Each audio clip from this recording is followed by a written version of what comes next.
Thank you, Governor, and good afternoon, everyone. We missed you yesterday and have several things we want to share with you today. We'll start with our data. So in fact, we do now have 4,450 cases. And unfortunately, in Ohio, we now know we have 142 deaths to report. We are seeing these cases in over 81 counties now, so almost all of our 88 counties. And our age range remains less than 1 to 101 years of age, with a median age of 54 years. Interestingly, our numbers have not changed a lot from hospitalizations. They're still quite high because mostly we're testing still with our limited resources in testing, the sickest among us. So hospitalized of our testing and cases is 27%. ICU admissions are 8% of that. And the number of ICU cases, of our total cases, that have been ventilated or requiring mechanical ventilation are at 5%. I want to talk a little bit about recovery information. That's a question we last left with, and it's a frustrating one for all of us. Over 80%, if not more, of folks who have this virus are at home and are not tested. They have mild enough illness that they do not require hospitalization. And at this point, we can't identify those, very, very small subset of them. And we know that many of them have potentially recovered at this point. The onset of the first illness for our first case was around early February. So we know folks in that category have recovered. But at this point, we just have the data of those we knew. Interestingly, we can take a little bit of a look. Starting April 1st, we have a new ICD code, which is a code that actually codes for coronavirus. We have new data coming soon that will give us better insight into the hospitals. We still haven't, it actually just began to be collected today. But we do know that 303 of our cases that have been hospitalized, discharged, 25% of them have now reached that period of recovery. So it's a small number. It's really a shot in the dark. I know folks really want to see those recovery numbers, as do we, because obviously our whole goal is to move all of us to that place of recovery and get us back to life as we want to return. But know that we are working on that.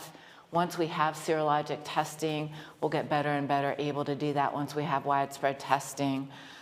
We will start to give you some of that recovery information, even though it's asterisked and as imperfect as it is. We will be putting that on our website so anyone can see it who is interested.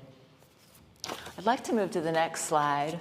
And again, 48,000 tests have been run in Ohio. Next slide, please. A quick note on our death count. Again, we have 142 folks, and it's still very difficult to tell much from this death data. We know the deaths are lagging the cases and the diagnoses by quite a bit. We do have deaths as young as the 30 to 39-year-old age range, and again, still skewing older. We are seeing our cases are a case leans slightly more female, not much to call, but we're seeing something that is being seen around the country. We don't know the answers yet on this, but we see that deaths are definitely leaning more toward males, and that is something that's currently being investigated. Next slide. Deaths by race, we have a little bit of data, again, such small data sets to be working with, but we just want to share with you what we know, and we'll have this on our website. Deaths by race, 61% white, 27% black. There's a huge part of our race data, which I'm going to show you more of now, where we just don't know. We don't have that delineated. Similarly, we have a little bit on ethnicity. Next slide.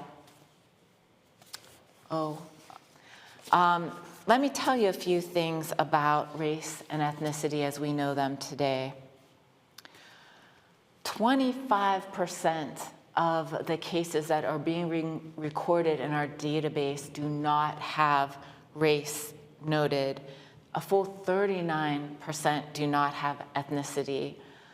Many times this data is collected on intake. It's a patient given, a patient offered information. So unfortunately, people are opting out of filling out that part when they're being admitted to the hospital. So the hospitals are giving us that data that they know, but we really need folks to fill that out as a way of getting some of the data.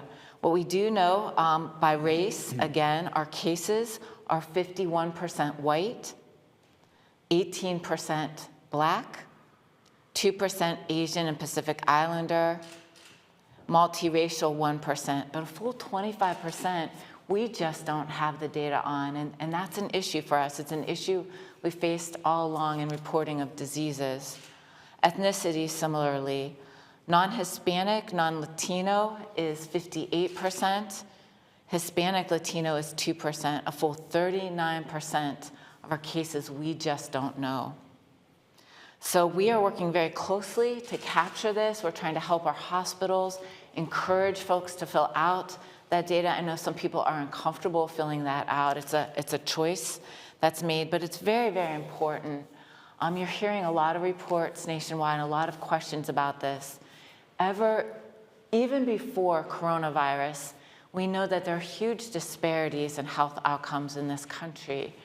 And some of those very same issues that have faced us before the stress of a pandemic, we know have a chance of being greater exacerbated.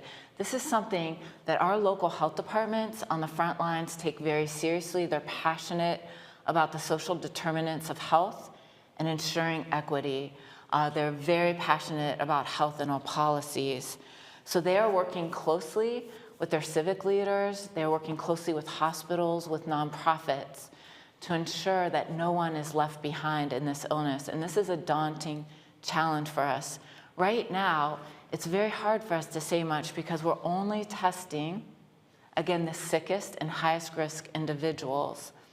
One of the things we're working on is the second we have testing, being able to do widespread testing of the population, the mildly ill, the asymptomatic.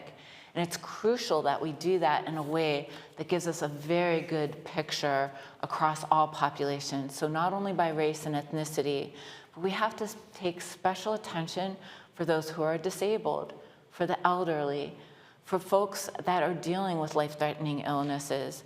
There are a wide variety of ways that we need to ensure as we respond to coronavirus that we leave no one behind. So this is something I take very seriously. I always have. We've dealt with these disparities and differences in life expectancies and outcome on a number of issues, infant mortality and maternal mortality, just to name a couple.